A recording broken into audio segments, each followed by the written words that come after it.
Taped from New Jersey, it's the SNL Nerds, the show where two comics from New Jersey nerd out about Saturday Night Live. I'm your co-host, John Trumbull. And I'm your co-host, Darren Patterson. Hello, Darren Patterson. Hello, John Trumbull. How are you today, good sir? I am fine. How are you, Darren Patterson? Yeah, I'm sorry. I don't know why we made it all formal, like we never met each other before. I like to converse like a human converses. Beep boop. Hello, human. How are you? I am well. Beep boop. Yeah. I imagine this is how, like, Mark Zuckerberg and Elon Musk have conversations. They Probably. Yeah. It's like a bunch of zeros and ones and beep boop. Yeah. That's how I imagine they talk. Because yes, they're not the most dynamic of people, as we all know. No. Podcast getting off to a rip-roaring start. Yep.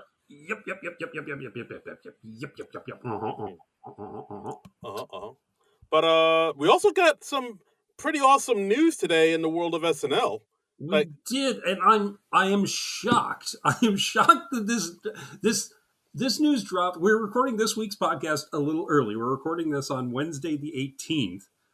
And usually, like, when we record, some huge SNL news drops like the very next day. Yeah. And here it happened on the day we were recording, before we recorded. The stars aligned. I'm amazed. I am shocked. Wow.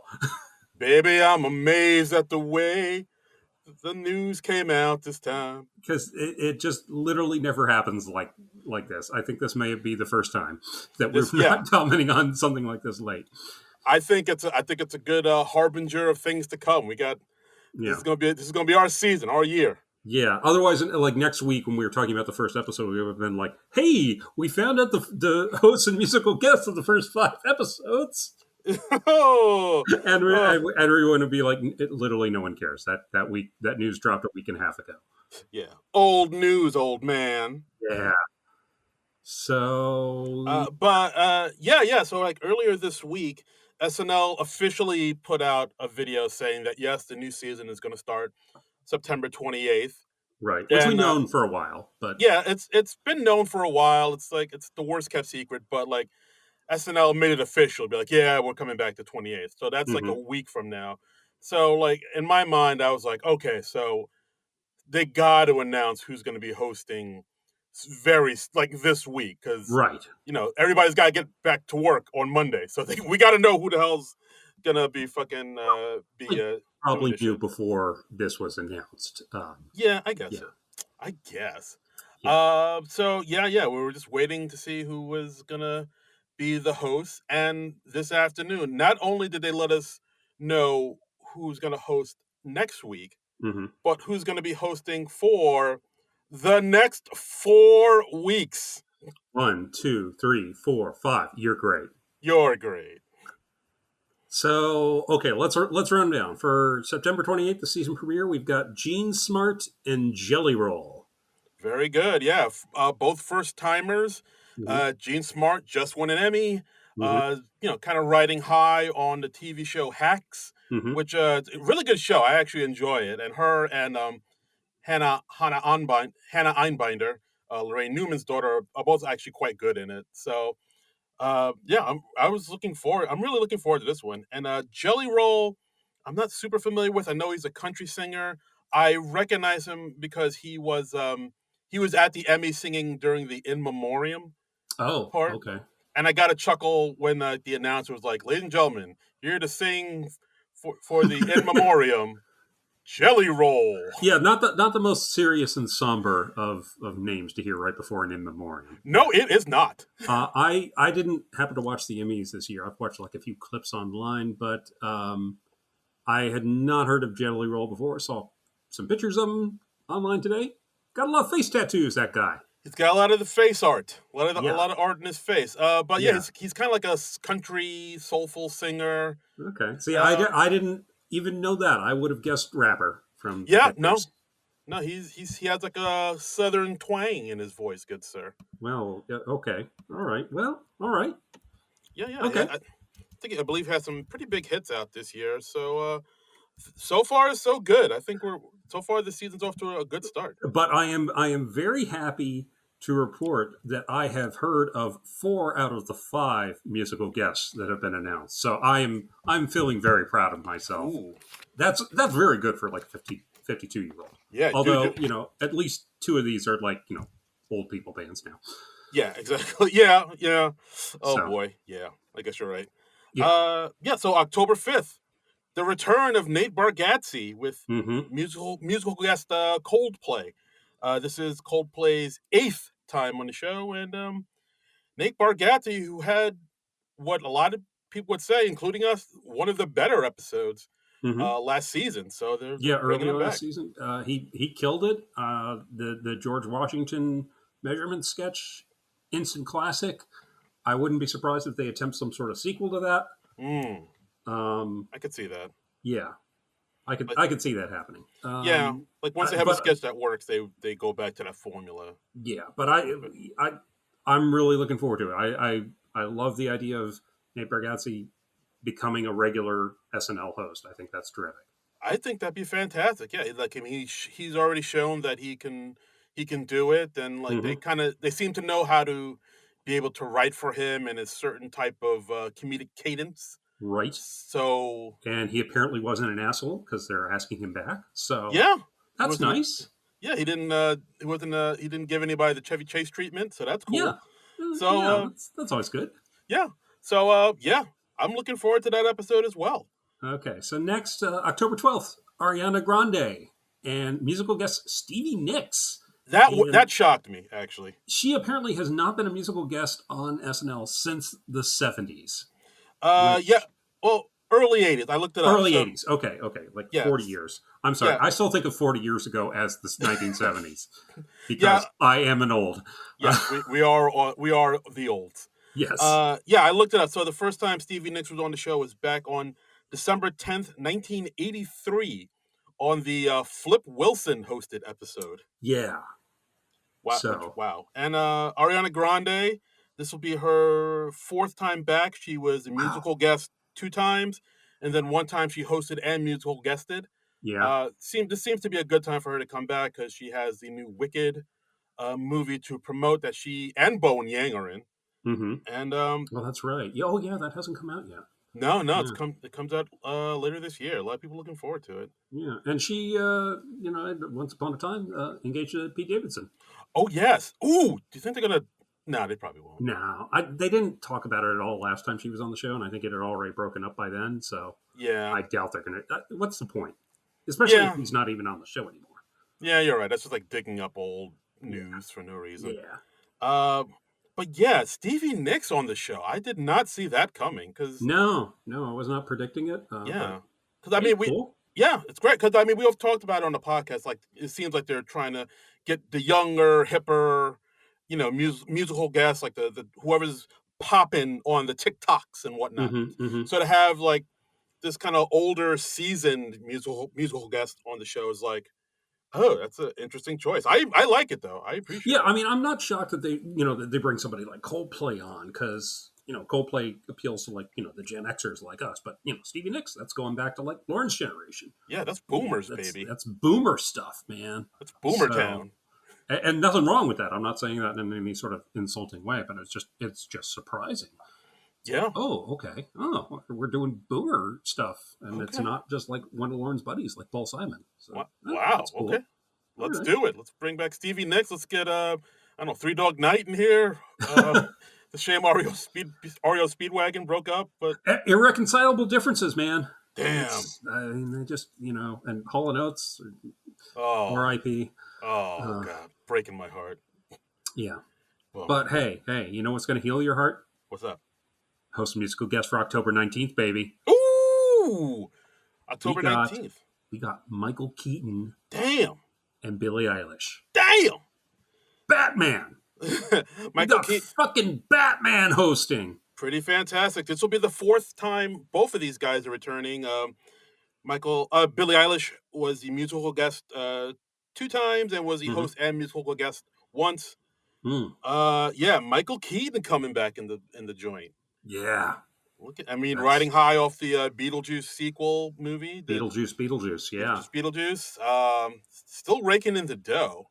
Yeah, That film. yeah. So It's doing well. I have not seen that. Have you?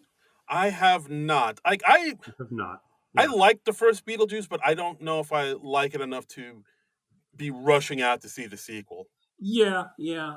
I'm kind of the same. I'm like, oh, Yeah. Beetlejuice was fine. It's not Yeah. really one of my favorites. I know. I know it has a huge sort of cult audience, and there's like a lot of goth kids that really love Beetlejuice and its wackiness. But I was like, oh, this is fun.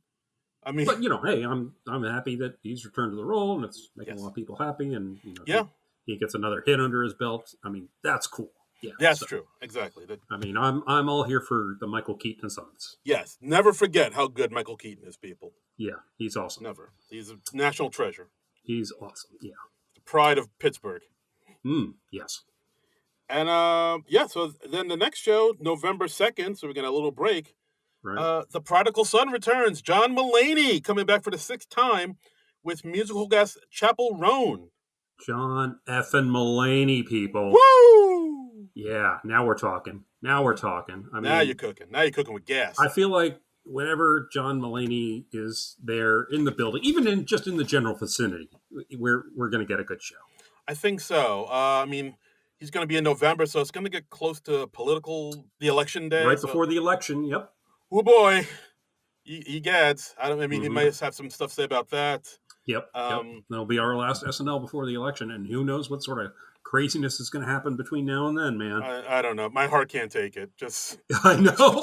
I know. So much crazy shit has happened, and even we haven't even talked about half of the crazy shit on the podcast. And honestly, it's been kind of nice. Yeah, this is my safe space. I really don't like to think about the fucking hellscape that's happening out there. Yeah. That is. I mean, we are going to have to talk about this stuff at least a little, because I'm sure there'll be sketches that are about the current events and stuff. But yeah, we will. I'm sure the season 50 they're gonna. They got to recreate the whole Trump Kamala debate. That's going to be. There's no way we're not going to get something. I mean, they're eating the dogs. You got to make a sketch about that. That's just. At least they're not going to stunt cast Trump again. I hope not, anyway. Oh God, no! I hope that'd not. be awful for James Austin Johnson's part if they, stunt cast Trump again.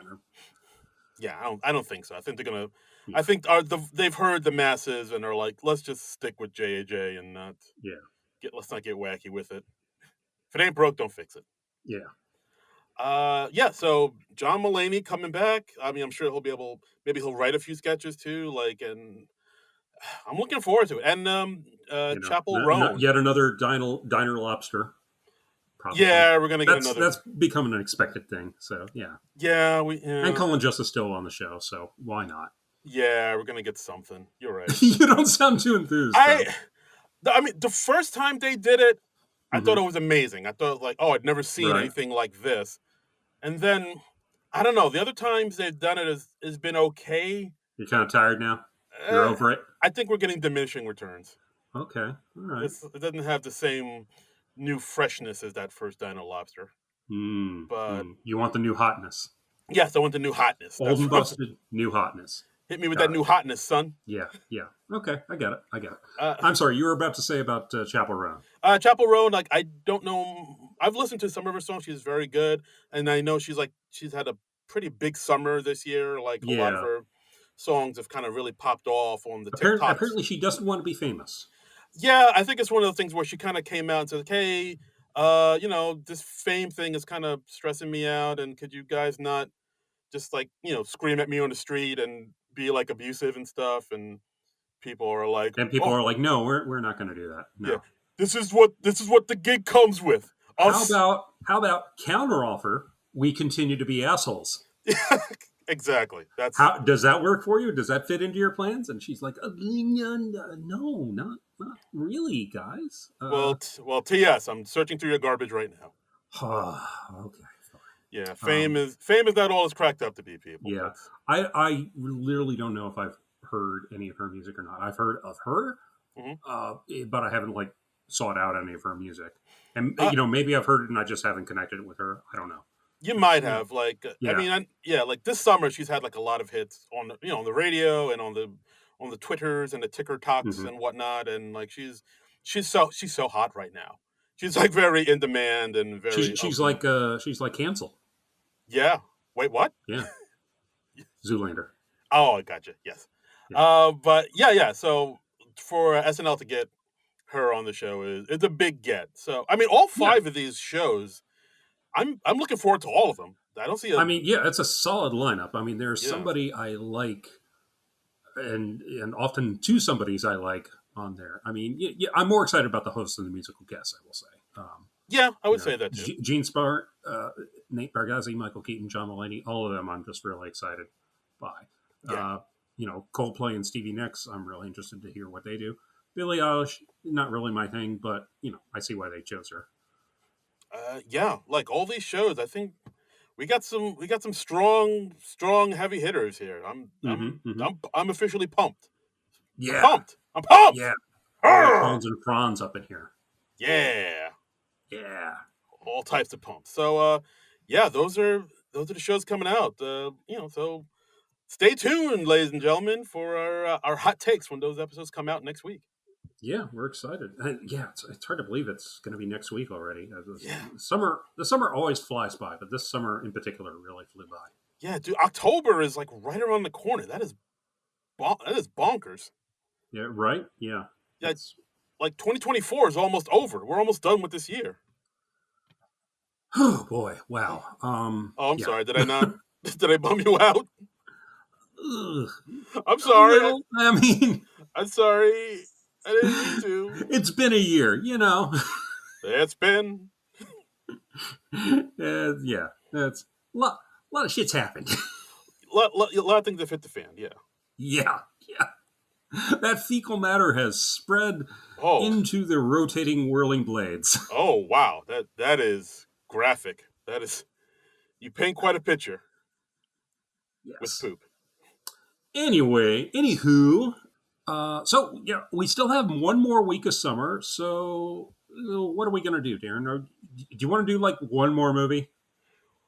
All right. Let's just go one more ride, brother. Okay, we've done like a few back to school type movies last few weeks. Should we continue with that theme? You know what? I've talked with my people, and they all agree that's the best way to go. Okay. I'm just gonna throw a movie out there, and you just tell me what you think. You just don't even think about it. Just react. Okay. Hit me. 21 Jump Street. Nope, don't like it. Okay. Well, this is awkward. Wow. I am not good at improv. Yeah. No yes anding here. No, but you've mastered no butting. Yes. Well, how about this? How about we do 21 Jump Street? Ooh. Okay. All right. Tell you what. Why don't we just like pause the recording real fast? We'll watch the movie and then we'll come back and we'll like share our reactions. How does that sound? Does that sound good? Sounds good. All right, let's do it. All right. 1, 2, 3, and we're back. Woo! All right. Wow. Whew. Quite a movie. Yeah. What a movie. Wow. That's whew. That was something else, right? Yeah. So, folks, we're talking about 21 Jump Street. Came out March 16th, 2012. The day after my birthday. That's nice. Oh. Yeah. Had a budget of 42 mil. Actually, between 42 and 54 mil, according to what I'm seeing here. Well, that's quite a range. Yes. They were just like, somewhere in between that. Yeah. But it ended up grossing up 201 mil. This movie was a huge, big old box office hit. Directed by Phil Lord and Christopher Miller, the two guys that brought us the Lego Movie and Cloudy with a Chance of Meatballs. Yeah, this was their first full-length live-action film. Right. And written by Michael Bacall, who co-wrote Scott Pilgrim vs. the World, which is one of my favorite movies. I saw that, and then Michael Bacall. He also did the sequel to this 22 Jump Street. He doesn't have any screenwriting credits after that. I'm just like, what the hell's going on, Michael Bacall? What the hell? You've just been slacking for the last decade. What's going on? You said goodbye to the game after the 2 Jump Street. You were like, no, I'm out. I don't know. It's kind of weird.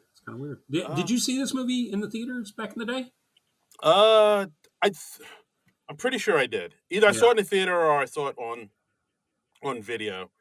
Back in the I believe I saw it on TV or streaming, like around the time the sequel was coming out, and I was like, oh, the sequel looks kind of funny. Let me see the first one, so I'm all up to speed because you don't want to walk into 22 Jump Street and be like totally lost, and you're like, what's going on? What they're cops, but they're going undercover as high school students or college students. What I am so lost. Where's Johnny Depp? I don't understand what's happening. Yeah. Did you watch the TV show back in the day?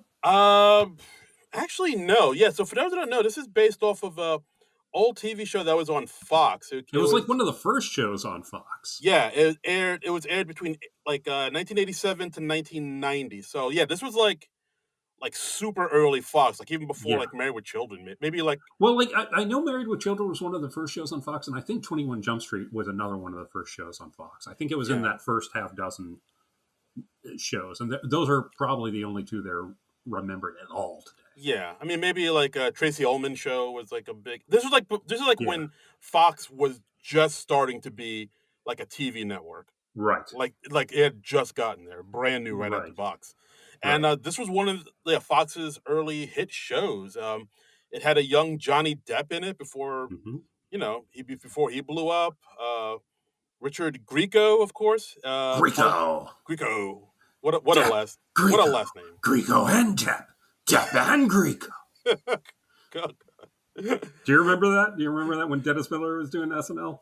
No, I don't know what the hell you're talking about. He just there was one time when he was doing Weekend Update, and he just like in the middle of the news, he stopped and he just behind him were flashing pictures of Johnny Depp and Richard Grieco, and he just went Depp, Grieco, Depp, and Grieco. Oh, that's right. Okay, all right, now I got it. It was just kind of making fun of it because they were like omnipresent in the media at the time because they were the heartthrobs. Yeah, they were like the hot young guys. Mm-hmm. Men wanted to be them, women wanted to be with them. Yeah. They were, exactly. And the show, the show was basically just like young looking cops going undercover into high schools to bust teens doing illegal activity. It was basically like the Mod Squad, but in the it kind of was. Yeah, it was like the Mod Squad for the late 80s, early 90s. It was narcs.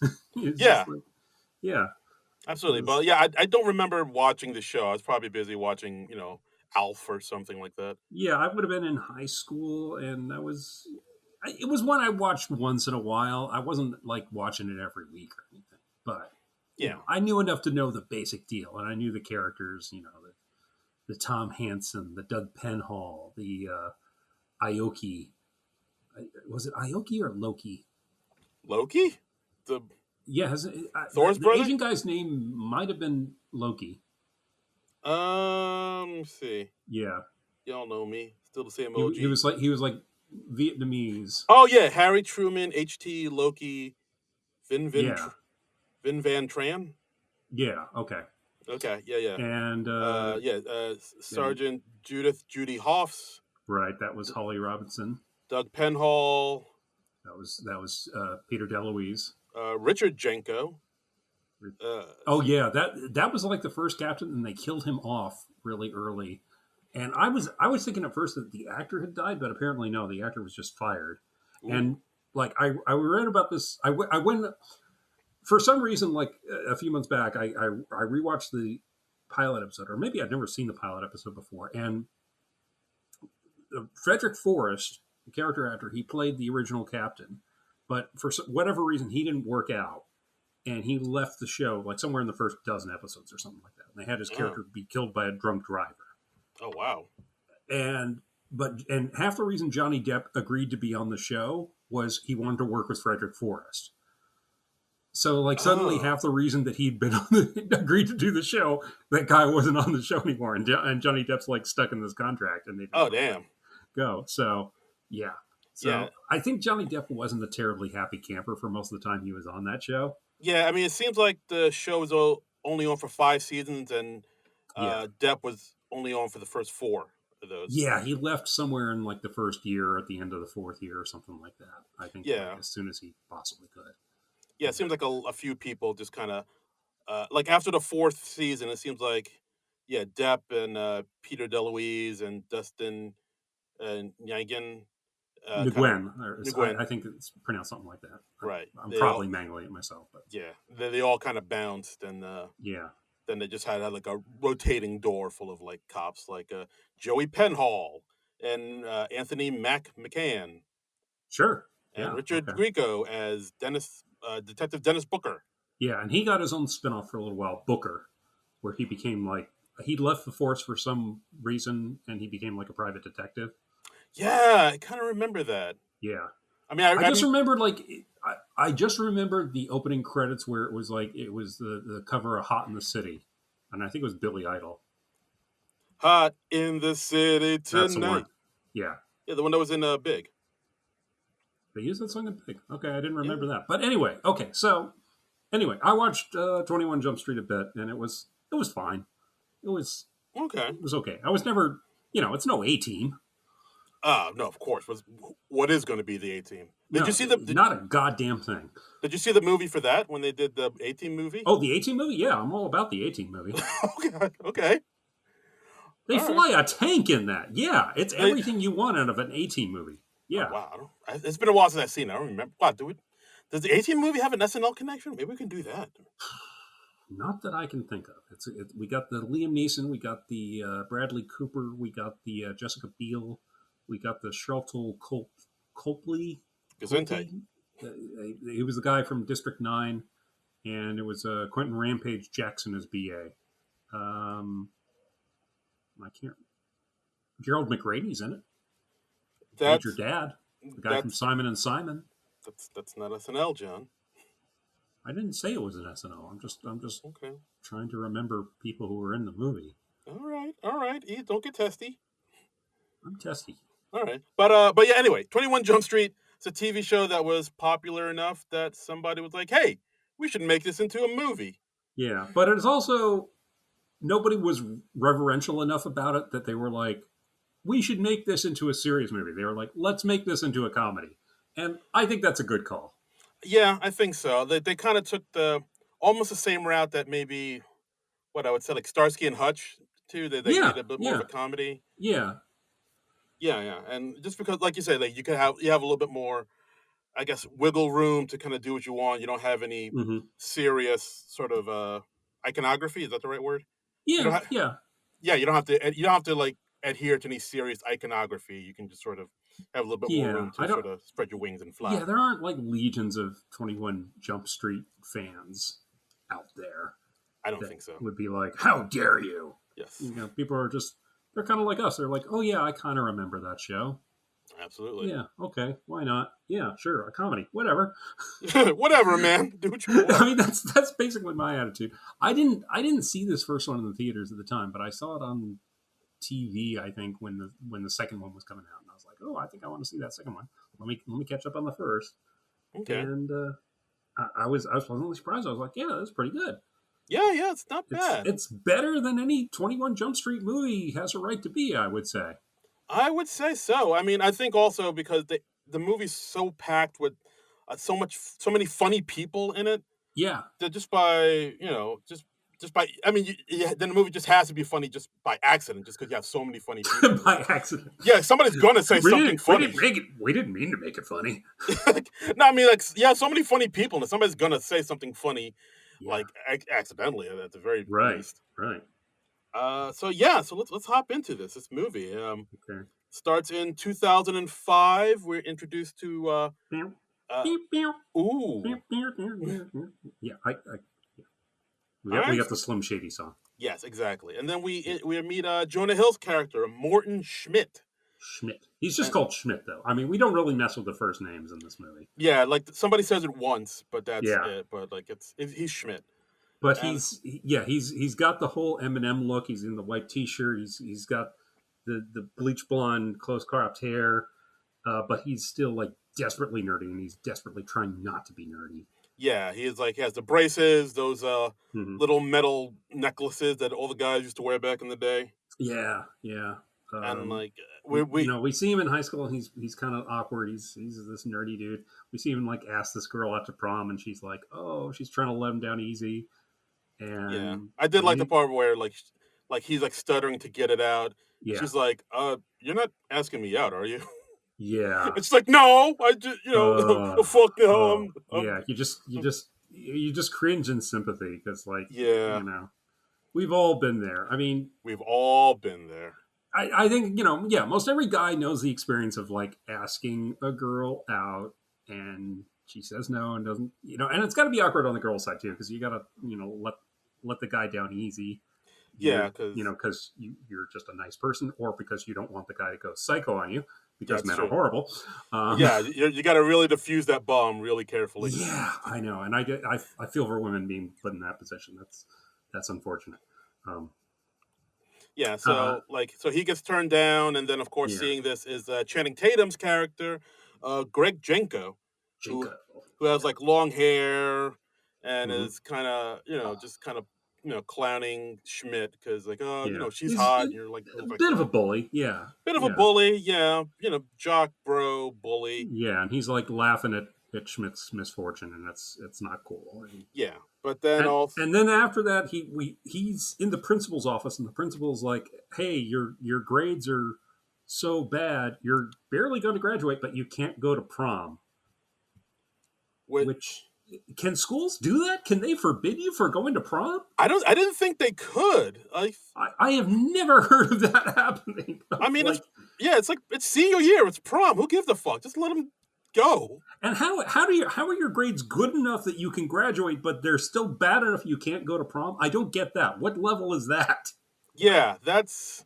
I started You would that. I was think like, the other way around. I could see, but yeah, like I was like, just let him go. What the who can't? Whatever. We're I was just very confused by that. I was just like, I don't think that's a thing, movie. yeah, movie. I think you're Yeah, incorrect here. yeah. I don't know, but I mean, I've never heard of somebody not being able to go to prom because of bad grades. But Yeah, and that was weird.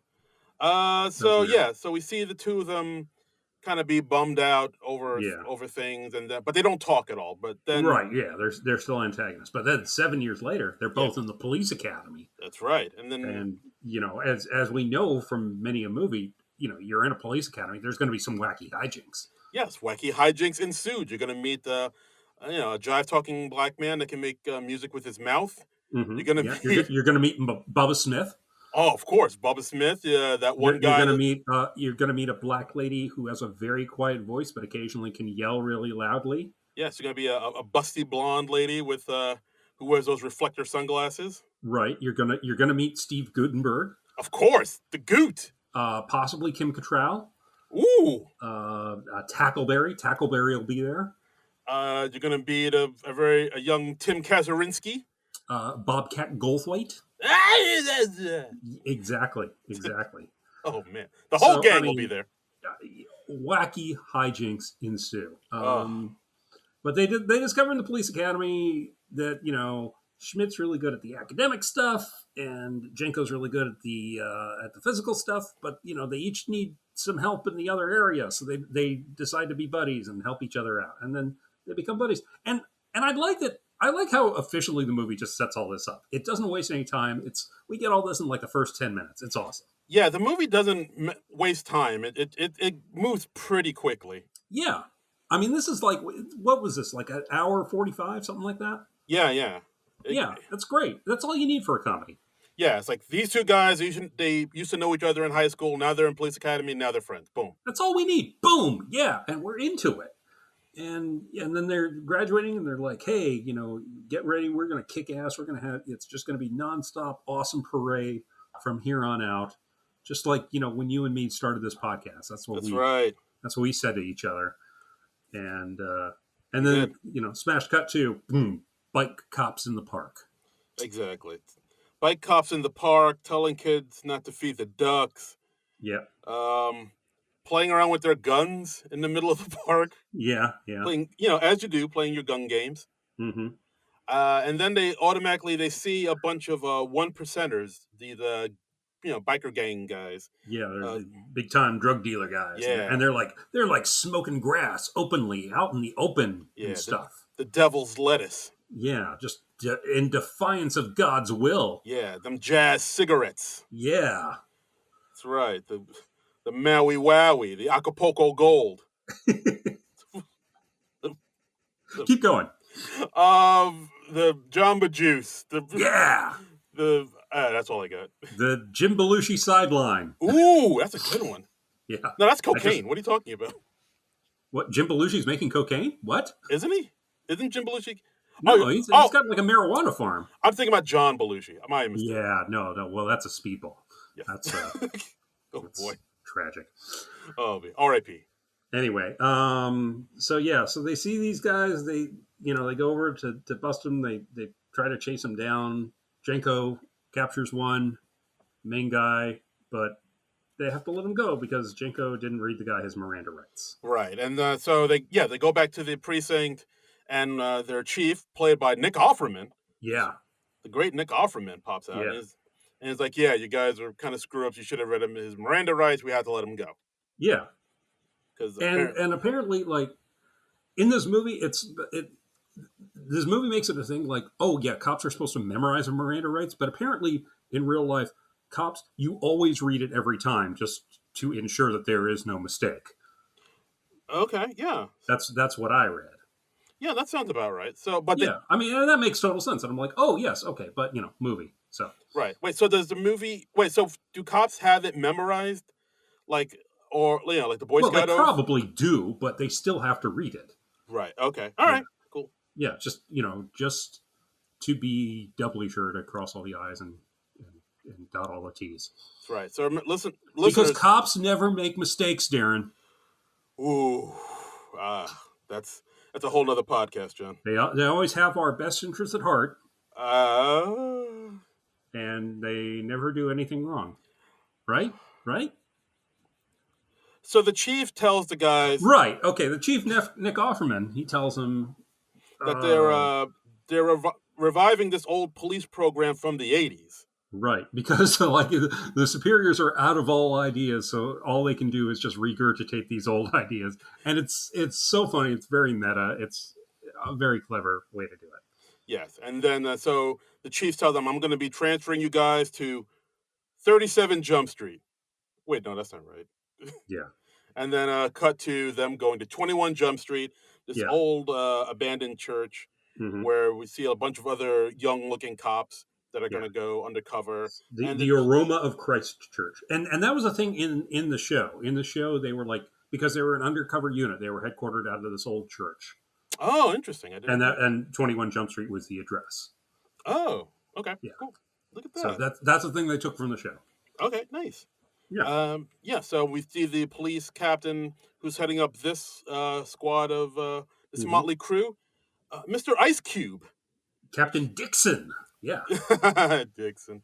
And he comes out and he's like, hey, I know what you're thinking. I'm an angry black police captain. Nothing but a big cliche.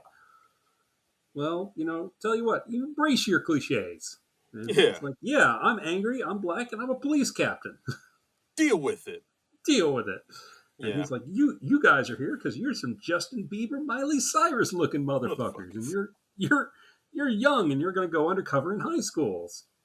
Yeah, and of course he tells the guys, don't get drunk or high with the students, or don't be fucking no teachers. Don't get expelled. Do not have sexual relations with students or teachers. Those are the rules they have to abide by. By the way, did you recognize one of the other cops? I did. I was going to bring that up. One of the other cops, Officer Fugazi, played by Madam Webb herself, Dakota Johnson. That's right.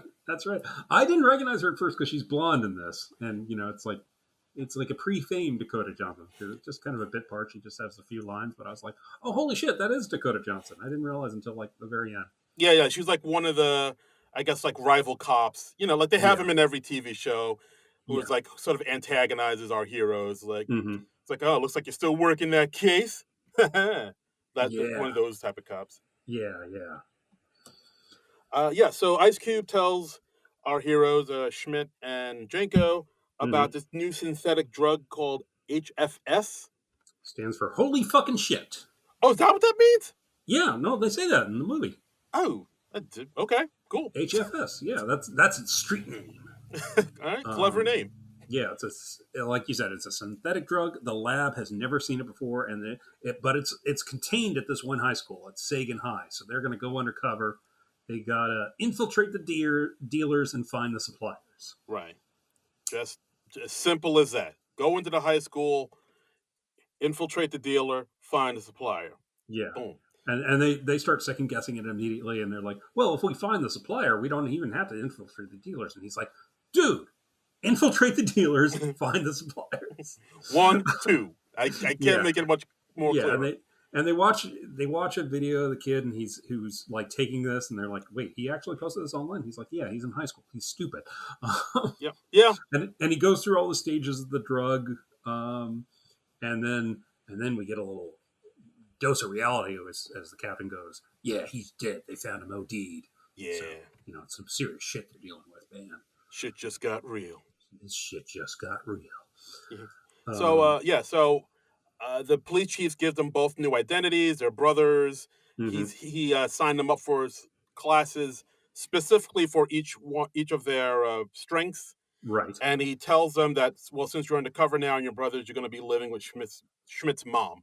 Right. At Schmidt's parents' house. Right, yeah. And they're going to go undercover as Doug and Brad McQuaid, which were like, apparently, the McQuaid brothers were like the covers that Tom Hansen and Doug Penhall used on the old show a lot.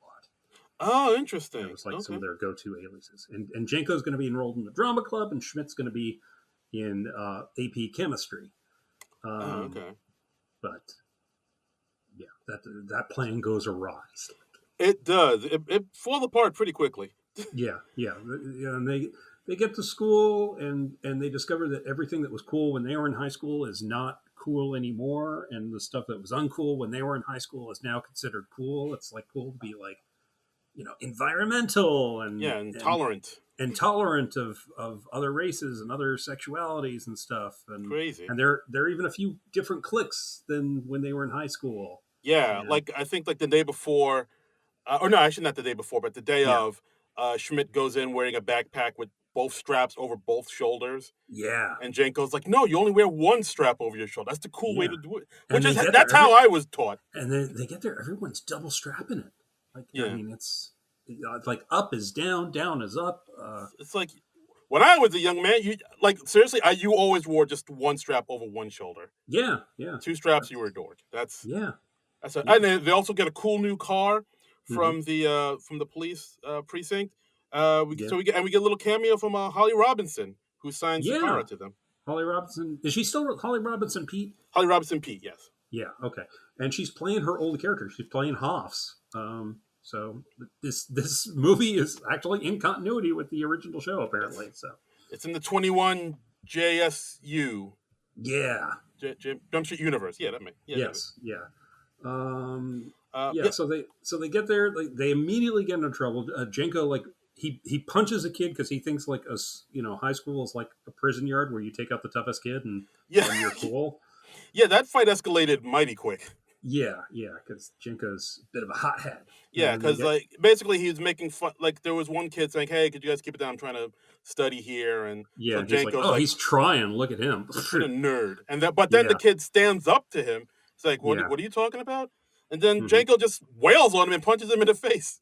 Right. And then he's like, and turn off that gay ass music. And he's like, wait, you punched me because I'm gay? And he's like, no, I didn't know you were gay. It's like, I was gay when you punched me. Yeah. So they get called into the principal's office, and it's Jake Johnson. Yeah, he doesn't have much to do in this movie, but But it's always fun to see him. Yeah, it is. It is always fun to see him. Yeah, and he's like, I like how over it he is in this movie. Yeah, and he just is like, okay, so which one of you is Doug? And then there's this awkward moment because like Janko didn't really study their covers, so he kind of forgets which one of them is which, and he's like, okay, why don't you answer me again and pretend you're normal? Yeah. And so they get mixed up. So Janko ends up in the AP chemistry class, and Schmidt is in the drama class, and he's like supposed to be this big track star. Here come the shenanigans. Wacky shenanigans. So Schmidt goes into the drama class, and who's the drama teacher? Chris Parnell. Bam! Yeah. Now you're talking. And he's got a line about doing cocaine with Willie Nelson's horse. Yeah. And apparently that line was originally, I was doing cocaine with Whitney Houston's niece, but then Whitney Houston died. So they very quickly redubbed that line. That's a smart move. Yeah. So now he's doing cocaine with Willie Nelson's horse, which really absurd, but funny. Yeah. Absolutely. I guess they were just trying to do something that sort of matched those lip movements. Whitney Houston's niece, Willie Nelson's horse. Yeah. That works, right? Right? I can see it. Yeah, sure. Yeah. And you can't defame Willie Nelson's horse. Yeah, exactly. What the horse is going to come forward and be like, I've been sober 12 years. How dare this movie? Yeah. Horses can't sue you. That's great. You can say anything you want about a celebrity's horse. That's right. Yeah. That one horse is a total whore. Yeah. You could say that. William Shatner's horses, all meth addicts. That's right. Yep. They're on the horse, ironically enough. That's right. That's right. Ride the white horse. So Schmidt's in the drama class. He's trying to get a handle on who in this high school might have HFS, because the kid who died is from this high school and he was like a drama kid, so that's why Schmidt's in the drama class. Right. So he asked this girl next to him, Molly, played by Brie Larson. Yeah, a young Brie Larson here, mm-hmm. and she hips him to the phone number about who to contact for the HFS, because it's not that hard to find. Right. Yeah. And so he texts the number, and whoever's at the other end says, like, meet me in the yearbook room in 5 minutes. Right. And then we cut to Jenko, who's in chemistry class. Teacher there, Ellie Kemper. Mm-hmm. From The Office, yeah. Yeah, of course. Ellie Kemper is making googly eyes at Jenko because he's a large, strapping man. Yeah. And also, I love how everyone, when they first see Jenko, they immediately comment, like, you look way too old to be in high school. Yeah, because at this point, Channing Tatum, he kind of looks young-ish, but he still looks like a grown-ass man. He does. He looks like a 30-year-old man. Exactly. and I think part of his backstory is supposed to be that he was held back a couple of years to kind of cover that, but yeah, okay, I guess that makes sense. But anyway, so they go and they meet up with the yearbook guy, and it's a guy they previously encountered. It's Dave Franco. Yes, Mr. Alison Brie. Yes, and he's like, oh hey, yeah, I'm the dealer, yeah, what's up? Yeah, and he's like, okay, $20 a piece, and you got to take it now, so I know you're cool. So they have to take the drug right at school. As you do. Hijinks. Yeah, wackiness ensues. So they take in front of him. He sees that they're cool, and then they immediately run to the bathroom to try to make themselves throw up. Right. And they both can't do it. Then at one point they shove their fingers into the other one's mouth. Right. Yeah. Sure. Which is, as you do. Which is wow. Yeah, they're trying to induce vomiting in each other. Doesn't work, so they just have to kind of ride out the side effects. When they come out of the bathroom, they run into Mr. Walters, played by Mr. Rob Riggle. Yeah, great performance by Mr. Rob Riggle there. He's very funny in this. Yeah, I know. Part of me kind of wishes he was on SNL a little bit longer too. Yeah, I liked him. He did the Daily Show after SNL, as I recall. So I believe so. Every time he was on SNL, really late '90s, early 2000s. Yeah, I believe that was it. But even though he hasn't had a big breakout role in a movie, every time you see him a little bit in these movies and TV shows, you're always like, oh, that guy's whole fucking hilarious, in The Hangover or something. Yeah, he may have a small part, but he just nails whatever he has to do. Yeah, he's great. He's awesome. Exactly. Yeah, so so Mr. Walters stops Jenko and Schmidt, because they don't have a hall pass. Right. And of course, while he's talking to them, they're both tripping balls. I think at one point, the eyebrows on his head crawl down his face and up into his nose. And they form a mustache. His head transforms into a cat. He transforms into an ice cream cone at one point. Wow. It's a whole journey. This is the good And it's stuff. very funny though. It's very funny because it's just of how absurd and random it is. Yeah, the visuals here, they're off the walls. Mm-hmm. So they go back to class. Schmidt nails his Peter Pan audition. Because he's Yeah, tripping balls. they're putting on Peter Pan, and Jenko. Well, he doesn't do as well in his chemistry class and his band practice, but he gets through it all right. Yeah, in his chemistry class, he just quick. He thinks he's doing this big equation, but he's just writing the number 4 over and over and over again on a board. Right, yeah. And then and Schmidt has to run in a track meet. Yes, because the coach says, "Oh, I read about you guys. Like I heard you, Doug, are like a really good in track. I need you to run track for me because our team is shit." Yeah, and Schmidt is too high to run track well, and yeah, wackiness ensues. Yes, wackiness. Yeah, but Jinko, he ends up falling in with the chemistry nerds, and he ends up forming this cool kind of offbeat friendship with them. Yeah, which is fun. Exactly. The nerds kind of want to help him, and so he becomes one with the nerds. Yes. And it's fun because he's getting to indulge his nerd side, which he never had before. Yeah, absolutely. So they decide to, they want to get in cool with the cool kids. They know who one of the dealers is. They know it's Dave Franco. So they decide to throw a party to get in with the cool kids. Absolutely, yeah. And also before this, as Jenko is talking to the nerds, he sees that one of them they're cracking open cell phones to switch to wireless carriers and get people restricted apps, and I guess he does that for money. And then Jenko's like, "Oh, could you bug somebody's phone so you can hear everything they're saying?" Yeah. And he's like, "Yeah, I could." Yeah. And so we got a little plan. Yeah. So they decide to throw this party, get in with the cool kids, and they're both above age, so they can buy beer and alcohol and throw a cool kick-ass party. Yeah, even though the chief said, "Hey, I heard something about you guys throwing a party. If I find out you're getting alcohol to minors, it's going to be a problem." Yeah, and they kind of just go ahead and do it anyway. Yeah, and they actually get a pound of marijuana from the evidence locker. Yep. Party! Grossly irresponsible. But very much so. But very funny. Yeah, and then we see Schmidt talking to Molly on the phone, inviting her over and tells, "Oh, bring Eric, Franco's character." Part of me was kind of wondering about this just because he's talking to Molly and they seem to be developing this kind of relationship. I was like, well, she's in high school and he's a grown-ass man. Or what's going to happen here? Yeah, well, I mean, but she doesn't know he's a grown-ass man. Okay. Yeah. All right. But, yeah. I don't know, but we'll see. Yeah.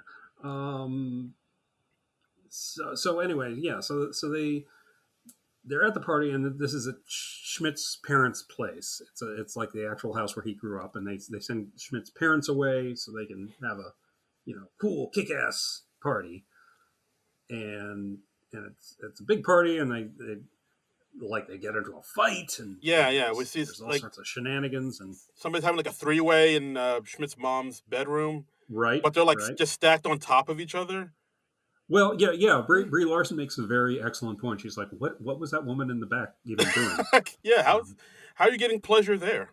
Yeah, because she's just kind of humping behind a guy, and that's not how that works. Hey, man, I don't know. Maybe that's don't yuck another person's yum. Yeah, hey, no, I'm not kink shaming in the least. I mean, you do whatever, but if you want to hump a back, you go hump that back. Yeah, okay. So Jenko gets the nerds to tap into Eric's phone. They kind of lift Eric's phone, without him being aware. Yeah, because Eric likes to party, and he's starting to warm up to Schmidt. But he's like, "Oh, actually, no, this is cool and all, but we got to bounce and we got to boogie." Right. And then just as he's about to leave, some other kids from a rival school are like, "Yo, Eric, I heard you were dealing. What's up? Hook me up." And he's Yeah, like, yeah, and "No." it turns into this big fight, and that helps ingratiate Schmidt into Eric's crew. Yeah, because like Eric, like Schmidt actually stands up Right. for Eric and like gets into a fight with the dude. Gets Uh, stabbed. oh yeah, he gets stabbed in the back. At Yeah. one point, he even notices like, "Hey, when did I get stabbed?" Yeah, and this has the benefit of buying extra time for them to tap into Eric's phone, and Yes. I guess it's like they're only supposed to be able to hear his conversations and stuff. I don't think they can monitor his texts, Um. but Yeah, maybe I I don't don't think know. so. You would think if they were monitoring his texts, they'd get a handle on who his supplier is faster, but You I don't know. you think they would, but then we wouldn't have a movie, man. Yeah, the movie's vague on that. Yes, Anyways, we got to have a movie. yeah. So Yeah. Um, yeah, so Schmidt's in good. They think Jenko's kind of a tool, Yeah, but it's like their high school is like their high school roles are being flipped right, right yeah, now. yeah. Schmidt's the cool one now, and Jenko's Hmm. like in with the nerds. Now I am the Um, captain now. yeah, that's right. So um, it kind of continues on like that. Jenko is like listening to the tap on Eric's phone. He hears Schmidt saying some hurtful stuff about him, and oh, there's a rift forming in their friendship. Oh no. Yeah, I know. And Schmidt asks Molly to the prom, so he's like getting real feelings for her. Yeah, yeah. Because I mean, at this point, Eric and Schmidt are actually getting in really good with each other. Like to the point Hmm. where Eric trusts him to help him deal. But like Yeah, Schmidt just brings the drugs to the chief. The chief gives him money. He gives the money to Eric to just right. sort of Yeah, so gain he his thinks, trust more. oh, this guy's an amazing dealer Yeah, look at because all he's this just selling money it he all got. over the place. Yeah, but he's really just confiscating the drugs. Absolutely. Yeah. Yeah, yeah. So they still haven't found the supplier just yet. Hmm. Yeah, yeah. But like you said, like they're all hanging out at Eric's parents' house. Yeah. I think at one point, like he said, "Oh yeah, my parents are out doing something. I don't know. They never tell me." And then Schmidt's like, "Man, you're so lucky you have parents that don't give a shit about you. Yeah, yeah. It's pretty awesome." Yeah, and Eric is also like he's kind of wise to the fact that Molly and Schmidt are kind of digging on each other, and he's like, hey, that's cool. She and I we like suck each other off sometimes, but I'm not territorial. I was like, Yeah, "Wow, yeah, it is a whole new ball game out here in high school." yeah. I know. Um, so let's see. So what Yeah, do we so at got this next? point, yeah, they're all hanging out. Hmm. Schmidt is trying to look into Eric's laptop, but then Molly comes in, and then the two of them have a talk while Eric's phone is on, and Jenko and the nerds can hear everything that they're saying.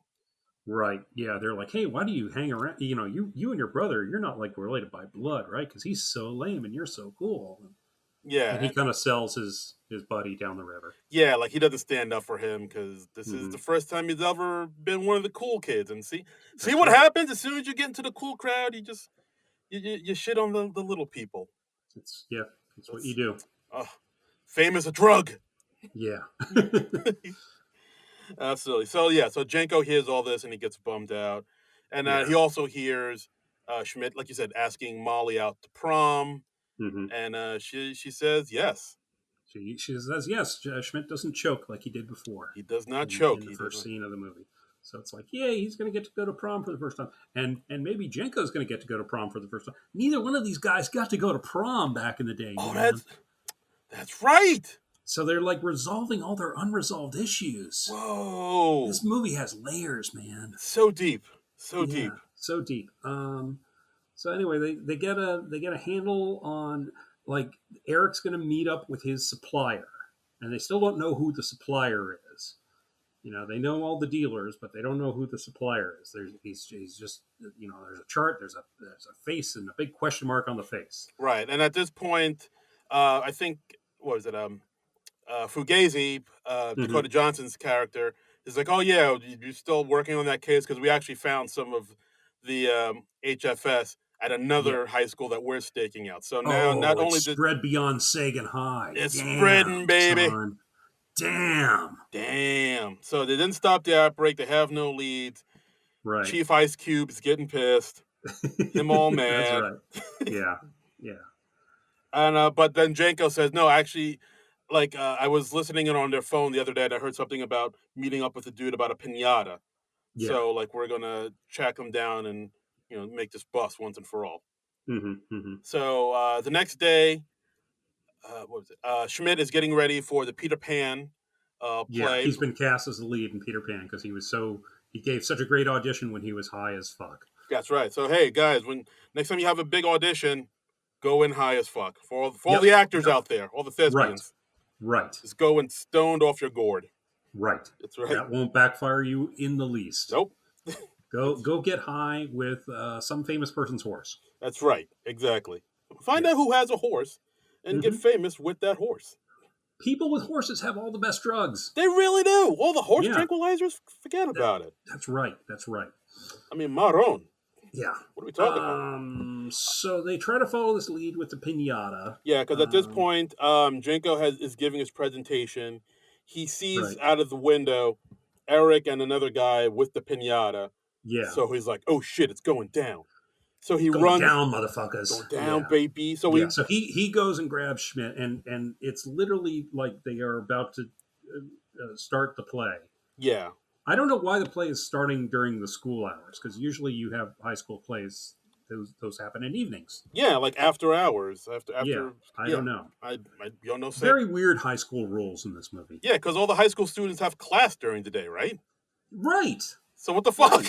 What the fuck is doing this play at an assembly? And I didn't think this was weird when I was watching the movie, but now when I'm talking about the movie, I'm like, wait, that was like during the school day. What's going on? Yeah, I don't get it. Yeah, so all these students are missing class for this play? Or they just call an assembly for everybody, and I don't know. I don't know what's going on. I don't. Oh boy. Yeah. Plot hole. What school does this? I don't know. Okay, this movie's based on a lie. Wow. Anyway, so they tried to chase after the bad guys. Their car it's got the boot on it because they've got all these unpaid parking tickets. They've been parking in handicapped spots to be cool. So they end up stealing the driver's ed vehicle. Right. And I do like how the driver's ed teacher was like, "Hey, come back here." I don't care. Get the fuck. Yeah, he's like, I'm not being paid enough to care about this. All the teachers at the school have had it. Yeah, they really have. They're broken people. Yeah, so it's a driver's ed vehicle. It's got the two steering wheels. It's got the brake that so the instructor can brake. So hijinks ensue. Right.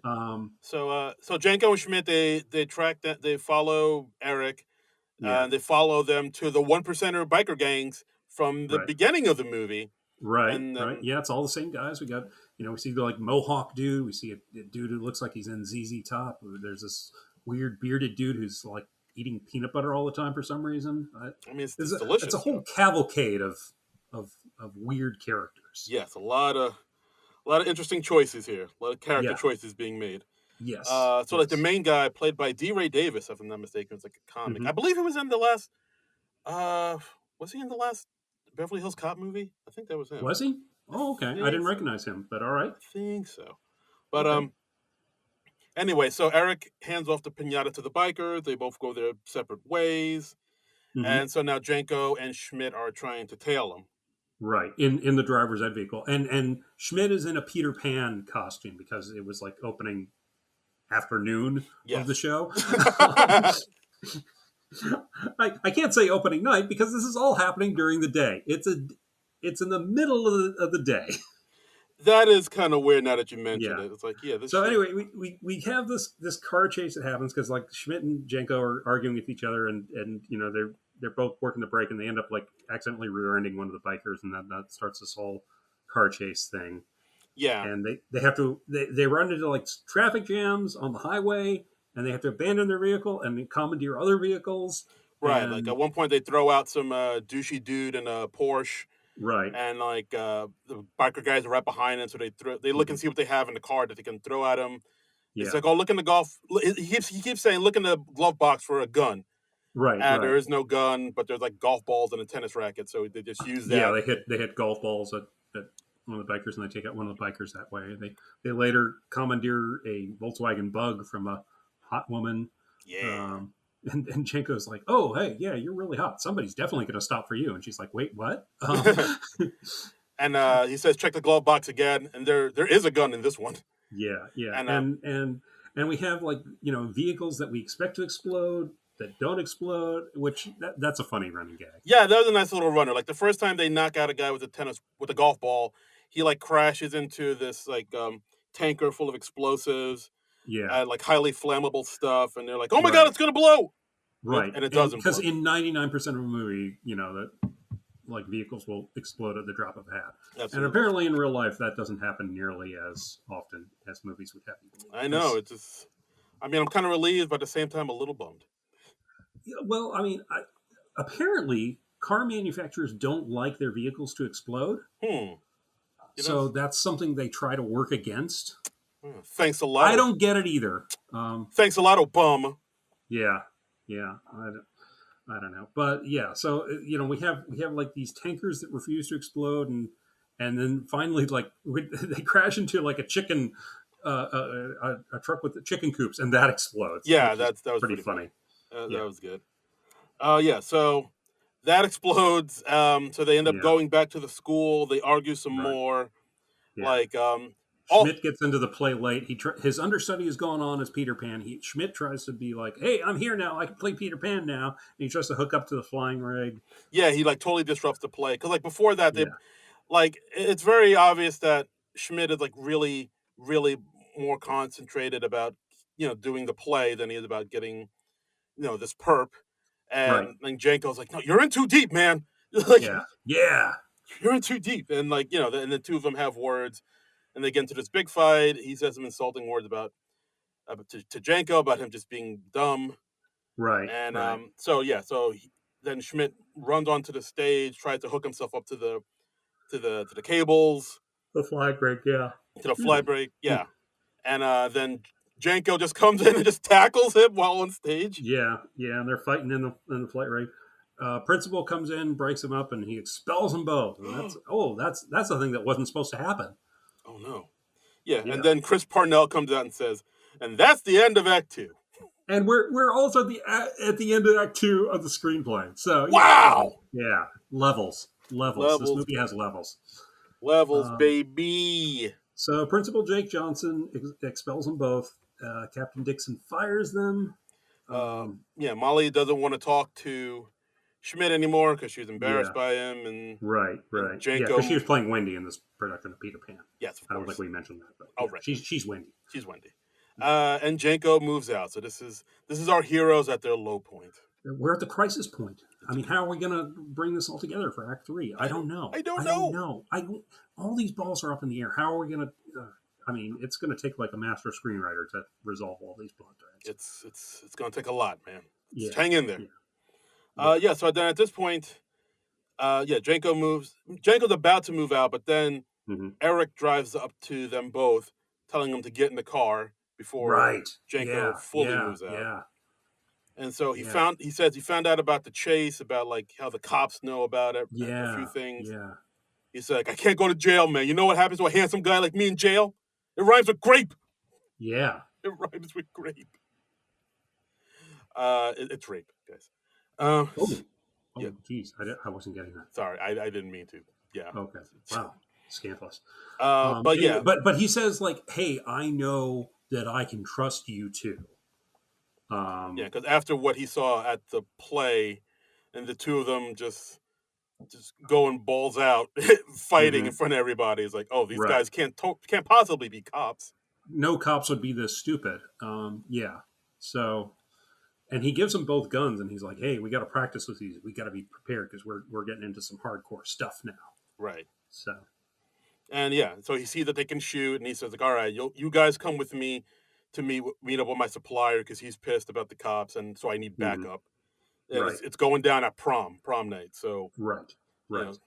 Come with me to prom, and then so they decided to like basically be vigilantes, and they're going to go in. Because they're not cops anymore. They just got fired. They're not cops. They've been fired.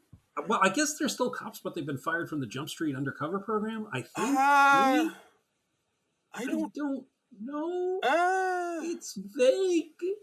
Anyway, so they go to prom. They're in like these white tuxedos, and they're all decked out with guns. We get a cool thing where they're coming out of the vehicle, and there are doves flying behind them like a John Woo movie. Nice. And and then did you notice what the theme of the prom was? No, what was it? One Night in Tijuana. The fuck? I love that. It's so random. I did not notice It that. has nothing to do with anything. I just noticed that this time around. I was like, the prom theme is One Night in Tijuana. Who chose that theme? I don't know, but it's very funny. I totally didn't notice that. Yeah, wow. Yeah. All right. I like it. And we also see that Jenko brought the nerds with him to the prom to help him, tap the phones and whatnot. And they also come out with some, I believe, Women of the Evening as well, if I'm not mistaken. Yeah. Mm-hmm. Yeah. So Schmidt sees Molly at prom. He tells, she's high off of something, off the HFS. Yeah, she took the drug at a low point, and I because when I first saw this movie on TV, they edited out her the confirmation that she took it, so I had to kind of figure out that she'd taken it from context clues from how weird Brie Larson is acting in the last reel of this movie. Oh wow! I was very confused the first time I saw this. Okay. Yeah. And eventually I figured out, she takes the drug. Okay. All right. That makes so much more sense. All right. Yes. Okay. I'm with you now. She's tripping. I'm with you now, movie. All right. I can dig it. Here we go. Mm-hmm. But yeah, she's totally tripping balls. And Schmidt tells her, hey, you got to get out of here. Something bad's about to go down. And then he levels with her and says, hey, I'm a cop. I'm here to do a drug bust. You got to get out of here now, please. I beg you. Yeah. My name's not Doug. It's Schmidt. I'm a cop. You got to get out of here because I don't want you to get in trouble. Right.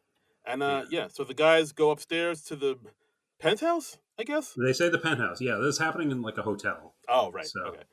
So they go up there to see the supplier, and dun, dun, dun, it's Coach Walters. Yeah, it's Rob Riggle. Robbie Riggs. Yeah, because they sort of subtly set this up because like when they first take the HFS,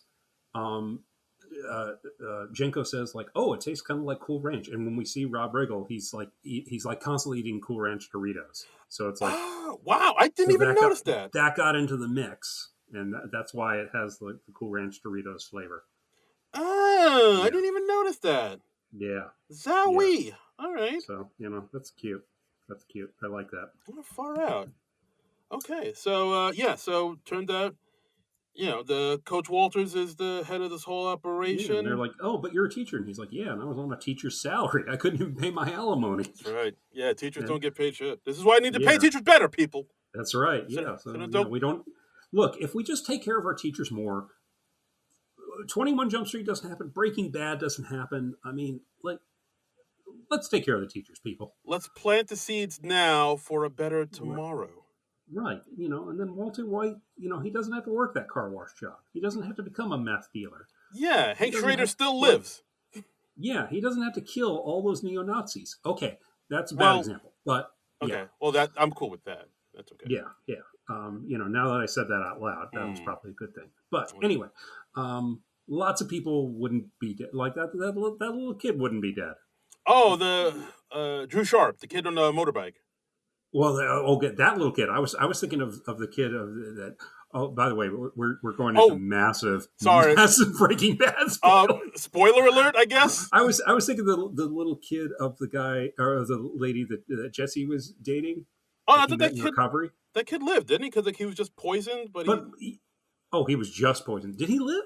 I thought he died. I'm pretty sure. I'm pretty sure he lived. I think he was poisoned, but not with a lethal dose of poison. Oh. If I'm not mistaken. So Breaking Bad actually avoided killing a kid? How'd they manage that? If I'm not mistaken, the kid's okay. He ended up being okay, but still, I'm amazed that kid survived. Okay, it's been a while since I watched Breaking Bad, obviously. Maybe time for a rewatch. Maybe. Anyway. 21 Jump Street. So at this point, the biker gang, the one percenters, they come in. That's right. To the place, and then one of them, D. Ray Davis, is looking at Schmidt and Jenko, like, hey, you guys look familiar. Yeah, and he's like, I don't know who these guys are. And he says, I don't like strangers. And then Dave Franco has one of the funniest line deliveries in the movie. He just goes, well, how do you expect to ever make any new friends with that attitude? just the way Franco delivers it, I'm just like, chef's kiss. Yeah. Hilarious. I know, because he says it so sincerely, it's hilarious. Yeah, I know he's best known for being like, James's little brother, but like Right. Dave Franco is pretty funny on his own merit, I'd say. He's got some chops, man. He I like does. him in this movie. He's very funny. Yeah, Yeah, no, he he's good. he makes more in this role than he needed to. Yeah, no, for sure, absolutely, absolutely. So Schmidt and Janko, they're starting to feel the heat because the one percenter is like sizing them up. It's like Yeah. you look familiar, and then Yeah, and Schmidt's they're like, like, oh, they're gonna know us from the park and the car chase and all the various encounters we've had. yes, when we arrested him in the park and dry humped him. Yes, yeah, that's the sort of thing that tends to stick in somebody's mind. Yeah, but yeah, so like they're getting a little nervous, and Yeah, then Molly starts banging on the door outside, screaming like, right. Yeah, get out here, Schmidt, or whoever because you are. she's in like stage 4 of the drug thing, and she's like really super aggressive. Exactly, and Yeah, so that's when D-Ray is like, oh, I know these guys. These guys are cops, yo. yeah.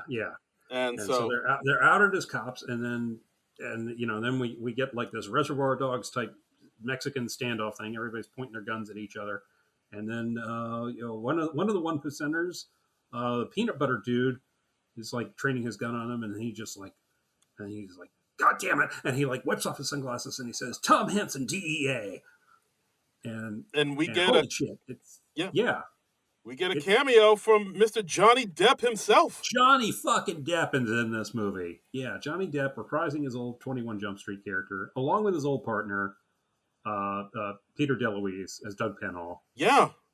Yeah. Wow. To see Johnny Depp. Totally forgot Johnny Depp made a cameo in this. That's a Yeah. pretty big And get. it's fun. Apparently, yeah, they like apparently after this movie was announced, like people were constantly asking. Jonah Hill said, like, for every interview I did for like 5 years, people were like, "Oh, is Johnny Depp going to be in the movie?" And apparently, Johnny Depp was getting this question constantly. And Johnny Depp said, "I will do it if I can, if you bring Peter DeLuise in as my old partner, because they were partners on the show." And I was like, he didn't want to do it without him, and I was like, "Oh, that's cool. That's nice of him." All right, that's cool. Because he doesn't have to do that. Because nobody's. I love Peter DeLuise, but Peter DeLuise not really a deal breaker. Yeah, exactly. Yeah, I actually had to look up who that other guy was. I was like, oh, it's Johnny Depp and Johnny Depp's friend. Yeah, as well, he's one of Dom DeLuise's sons. Oh, yeah, it's Peter DeLuise. Oh, okay, I see Peter it DeLuise, now. yeah. Oh, Dom's kid. Later Sequest DSV. Ooh wee. Yeah. Ooh la la. So so they reveal themselves to be undercover cops, and they're a little pissed off at Janko and Schmidt. It's like we were doing this for years, being undercover. And now our cover is blown. Yeah, you screwed up a 5-year undercover investigation. I had to get a tattoo on my dick. And then Penhall goes, "Oh, actually, I just told you had to do that. I didn't actually do that." Yeah, I didn't realize how many dick jokes were in this movie. There's a lot of dick jokes. Well, there's a fair amount of dick jokes. Yes, yeah. Was this like PG-13? I think it was PG-13. I would assume so. Yeah. Yeah.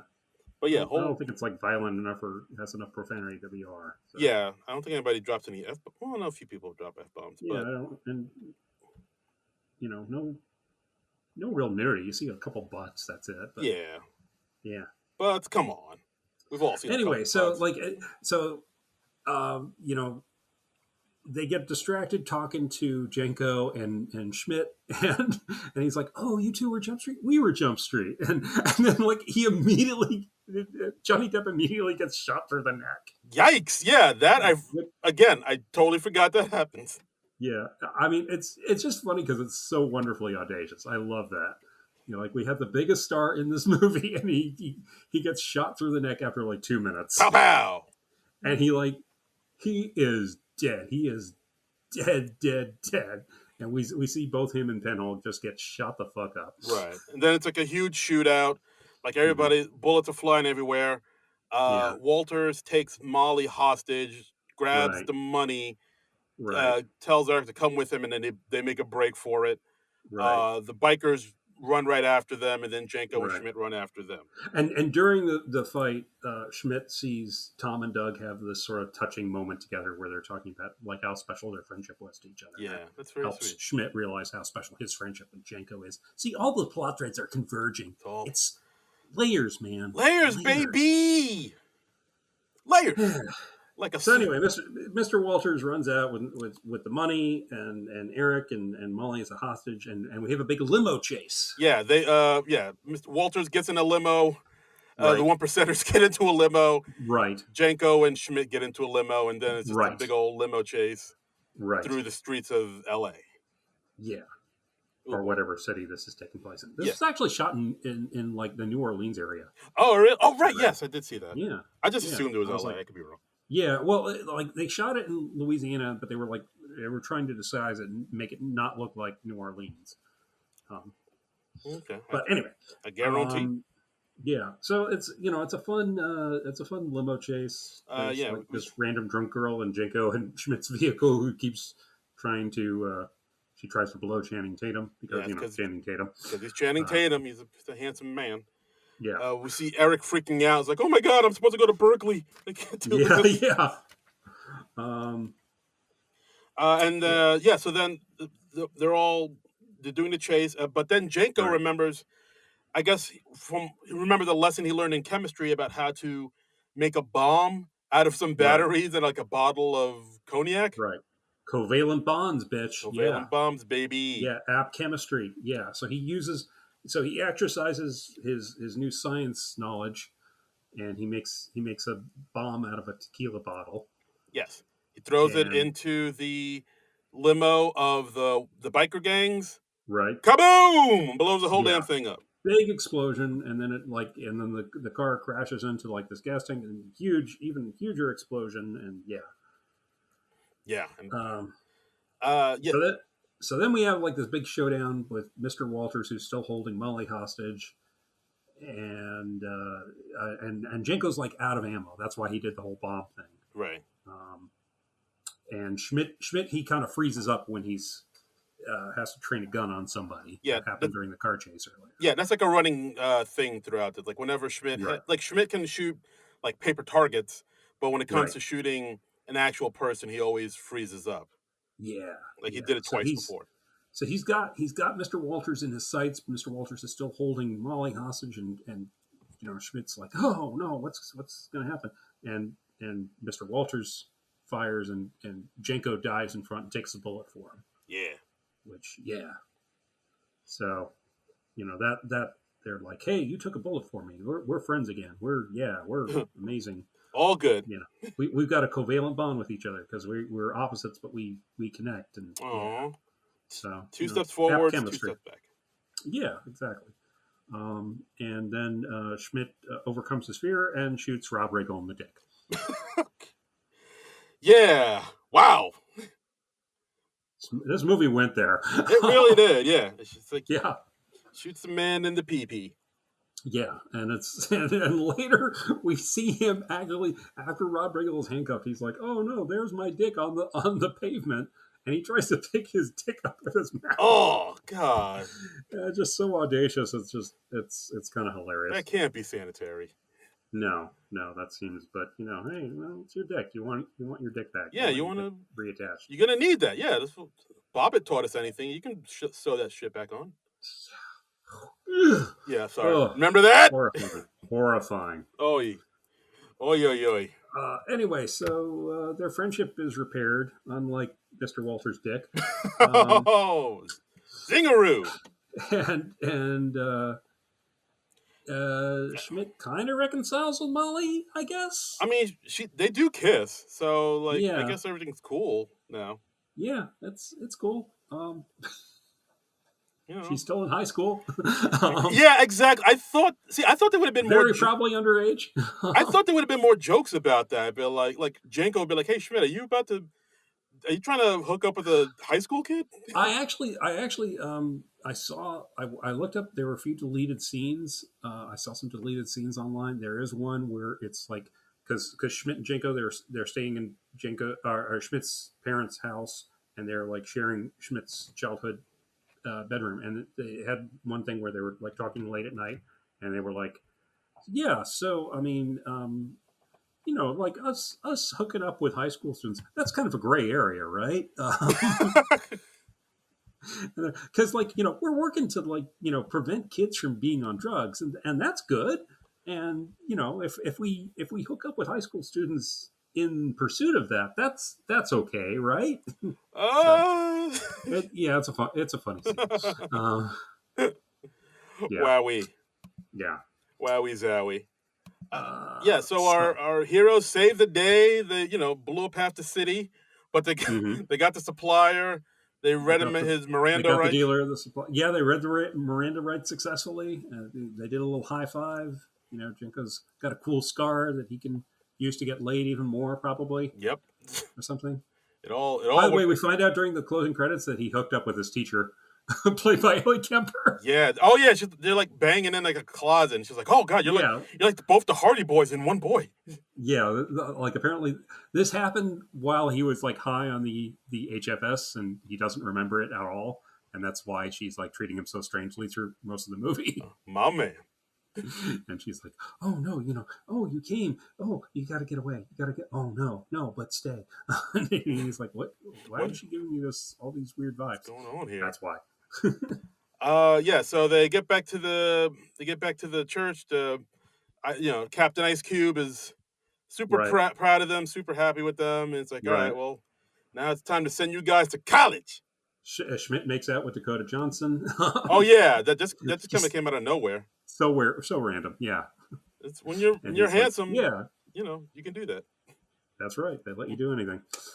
Um, and yeah, he's like, "Well, you guys like hooking up with students and taking drugs and all that. I'm gonna send you someplace where all that's okay." All right, cool. I love Disneyland. You guys are going to college. College. College. I He's love Ice Cube. yeah, he says it. Ice Cube is so funny. Yeah, he says it like Chris Rock or something. Like y'all going to Yeah, college. you're going to college. Like Yeah, he put some stank on it. yeah, he does. He does. And yeah, and then that's the movie. It just sets it up for the sequel. That's Mm-hmm. just right out the gate. Yep, and that's the movie we got. Yeah, overall, Couple it's a movies. fun little movie. Just, Yeah, just just a fun time there. I enjoy. It's more fun than a 21 Jump Street movie has any right to be. I think. I would say so. Yeah. It's yeah. They understood the assignment. They pulled it off very well. I really like this movie, and it stands up to rewatch as well. Yeah, it's a Yeah, it's a cool movie. You get to see some. I mean, kind of has a stacked cast. Even like the yeah, sort of the minor characters are pretty hilarious in here. yeah. I mean, we have Chris Parnell in there. We don't really need Chris Parnell in there, but I love that we have Chris It's Parnell in always there. I good to love have. that we have Jake Johnson in there. I love that Ellie Kemper's in there. Yeah, Yeah, I I like mean Nick Offerman. the off Nikki Offs. Yeah, he's just in like that one scene, but it's terrific. Yeah, And absolutely. I like the sequel too. I think I might like the sequel a shade more, but I don't think I've seen a sequel. Guess I gotta watch it. sequel's pretty good. Yeah, All right. because they have a lot of they repeat a lot of the jokes from this, but they also have lots of jokes about sequels and stuff. And yeah, the sequel's definitely worth seeing. I think the sequel is also on. We watched this on Amazon Prime. It's about to leave Amazon Prime, but the sequel's on Amazon Prime too. So All right. I would check that out if I were you. Yeah, check it out, guys. Check it out. Yeah. Yeah, and that's the episode. We put the word out to the good people on Twitter about the movie. See what you thought. Put the word out on the street. Yeah, what's the word out on the street there? What's 411 there, Daddy Yeah. O? What do the people have to say? What it do, nephew? And Yeah. we heard from Techie at Uncle Scrooge DCK saying, I have fond memories of the original 21 Jump Street. To me, moving from an ensemble to two focused characters broke something. Didn't need to be as gritty as Miami Vice, but just too clownish. Huh. I guess so. I don't know. I guess Yeah. it's a matter of taste then. Yeah, I don't know. Yeah, I said before I didn't think anybody had reverence for the original 21 Jump Street. I stand corrected. You have Techie to answer to now, John. I guess so. Techie's one of part of the 21 Jump Street fandom. Yes. I was like, okay, One of that's fine. the Jump Streetaholics or the 21 Jumpers. I don't. What do you guys call yourselves, Techie? Let us know. I don't know. Yeah, I don't. The Jump Streetiacs. I'm bad at this. Yeah, that seems wordy. It really does. Yeah, we need to tighten that up. Yeah. Okay. And 21ers, jumpers, Jumpers, jump streeters, Jump Streeter. jump streeter Seidels. Ooh, wow. It doesn't roll off the tongue like I like. No, it doesn't. Okay. 21 We'll work on it. We'll workshop this, guys. If you We'll figure this all out by the time we cover 22 Jump Street. yes, ooh, I wouldn't mind doing that, good sir. That's right. Yeah. Yeah. And oddly enough, they were talking about a third 21 Jump Street. Did you hear about this? About the concept for the third 21 Jump Street movie? Do you hear about this? Do you know about this? Did you hear about this? Did you know about this? No, actually, I haven't. I didn't hear about it. Well, they announced that there was a 23 Jump Street in development, and then do you remember the Sony hack? I do. So one of the things that was revealed in the emails was that they were planning a crossover between the 21 Jump Street movies franchise and the Men in Black franchise. And it was going to be called MIB 23. What? Yeah. So we were going to cross over between 21 Jump Street and Men in Black. So aliens. So yeah, we were really going out there. Why Men in Black of all movies? I don't know. I think maybe they were both franchises that needed a little shot in the arm. It's an idea that's so out there and so audacious. I kind of want to see it. Yeah, maybe. That really. Yeah. Those are like two worlds that maybe it's like one of those things where it might go together. Yeah, like Yeah. Like you hear about fried chicken and waffles, and you're like, why would you put those two together? But you have it, it's delicious. So. Right. Yeah. I mean, it could have been the fried chicken and waffles of motion pictures. Could have been the peanut butter and bananas of pictures. Sure. Yeah. Absolutely. And there's also apparently there was a female-centered Jump Street film that was announced to be in development in April 2015. Oh, for the ladies. Yeah, and it said Tiffany Haddish was cast as the main star, while Zendaya and Awkwafina were also in negotiations for roles. And they completed a draft of the script by November 2020. The official title was announced to be Jump Street, Now for Her Pleasure. Are you serious? That sounds like a joke. I am not making this up. For real? For real. I mean, this is on the Wikipedia page. Wikipedia wouldn't lie. I get that. That really sounded like you were like a joke you wrote, like you were setting me up for. Like, is this? No. Are you trying out bits on me right now, John? I swear to God, I'm not making this up. All right. And then they were saying in July 2023, a spin-off Jump Street film featuring Molly Tracy was announced to be in development. Molly Tracy? I don't know who Molly Tracy is. This is phrased like I'm supposed to know who Molly Tracy is. The Molly Tracy? I don't know. I don't know who that is. I'll give her a googs. Molly Tracy, that's Brie Larson's character. Oh, okay, so Alison Brie. See, okay, I thought Molly, yeah, I never knew her last name. It was like just Molly. So, okay, that makes sense because Brie Larson's become a big deal in the 10 years since this movie. Okay, so that movie was posited that she becomes a cop too? I guess. I don't know. All it says is it was a spin-off film featuring Molly Tracy. Okay. So, that was... All right. Yeah, it links to a story, Brie Larson to lead 21 Jump Street spin-off movie. Okay. So, all right. Well, that's yeah. That's something. I don't, I mean, that's fine. I wouldn't mind seeing Brie Larson do a nice comedy. Why not? And I guess she's so. A number of movies. She's won an Oscar. Why not? Yeah, that's true. See what happens to her. We can. Yeah, that's a. I mean, but it's just like I don't know if we know that much about her because was she in the second one? No, I don't recall her being in the second one at all. Okay, so I mean, is there enough that we know about her from this one movie to build into another movie, or? Well, I think you could certainly develop her character more. She's going to be the lead character. You want to beef her up a bit. Okay. Especially you got Brie Larson. I guess so, but it's just weird because like I mean I just imagine people. I don't know how many people are clamoring for a Molly Tracy movie. It's like who I want to see. Anyone's Like who I want to see a movie about? Molly Tracy. Yeah. I mean, I didn't remember that her last name was Tracy, so that might tell you something. Yeah, just a little bit. But I could be wrong. Hey, man, I could be wrong, but I don't know. Yeah, who knows? Who can say? Who can say? We don't have the science for that yet. That's right. So, anyway, will we someday see a third Jump Street movie? Who knows? Who knows? Will it be in the cards? Who knows? Maybe they'll get like two younger, hot, up-and-coming actors, and then Schmidt and Janko will be like the new city captains. achieve. Yeah, maybe they can get shot in the neck. Maybe they can get... When they do the cameo. Yeah. Yes. Like Johnny Depp. Like their forefathers before them. Right. Maybe. That's actually a pretty good idea. Like you get whoever, like, Timothy Chalamet, whoever the fuck, some hot young hotshot. I don't know, Right. Bow Wow, or whoever the kids like. And then you have and then you have them be cops, and then they shoot Schmidt and Jenko in the neck. Wow. Yeah. Okay. And the circle of life continues.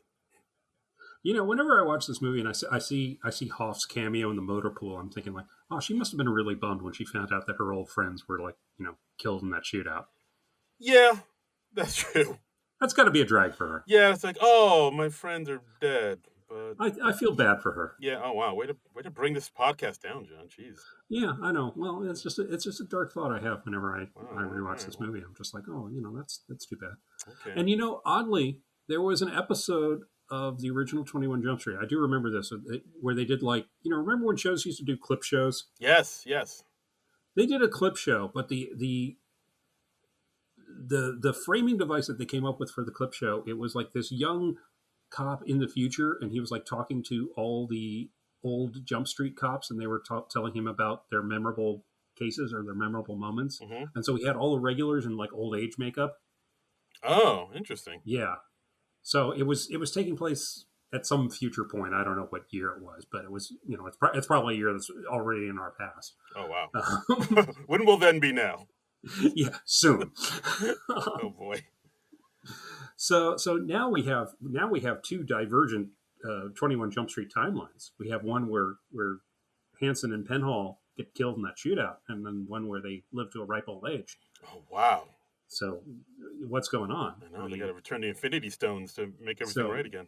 I mean, no wonder they were going to go science fiction, because we've already got a 21 Jump Street multiverse. Wow. Oh my God. Imagine the possibilities. Yeah. And ponder the question, what if? Mm-hmm. What if? And that's the episode, guys. Thanks again for listening to the podcast, as always. As always, you can follow us on Twitter, because we refuse to call it X, at SNL Nerd Show. And you can follow me, myself, and I on all the social medias at Darren Credible. That's DARIN Credible. And if you decide, I don't want to follow Darren on social media, I'm going to follow John on social media. You can do that at Trumbull Comic. TRUMBULL and the word comic. Because, I just thought it's an either or question. You follow one of us or choose your side, motherfuckers. Yes, choose your own adventure. Pick your poison. Pick your poison. You can only follow one of us. Right. You assume the poison's in the other cup. Yeah. Watch my follower count just dip down by hundreds. Wow. Just drop like the Dow Jones. Yeah. No. Follow both of us. Yeah. We're both funny and nice and stuff. Yeah, show the love, spread the love. There's enough of us to go around, people. That's right. So do that, and we'll be back next week with the season 50 premiere. I can't believe it's here already. I'm excited with Gene Smart and what's his face? Jelly Roll. Jelly Roll. Please pass the jelly. I'm going to forget that like 3 more times between now and then. I will remind you 3-4 times to. Okay, if you have to. That's right. That's what a good partner does, bro. Okay, all right. Yeah, you got me by it. I'd like to think that someday we'll get shot in the neck together and try and shoot out. God, that'd be nice. That'd be a nice way for us to go out, right? Would it? Right. I mean, I'd like to avoid that if I could, please. Okay, fine. What else are we going to do for our last episode? I mean, maybe not a murder-suicide pact. Okay, fine. All right, we'll talk. We'll talk off air. We'll talk about it. We'll work this out. I mean, I already had a piece of information. Well, just erase that and sorry. Okay, fine. Turn the gun to the store. I don't. Fine. Fine. Okay. Season 50 premiere next week. But until then, nerd out! This has been a non-productive media presentation. Executive producer Frank Hablawi. This program and many others like it on the Non-Productive Network is distributed under a Creative Commons Attribution Non-Commercial No Derivatives license. Please share it, but ask before trying to change it or sell it. For more information, visit non-productive.com.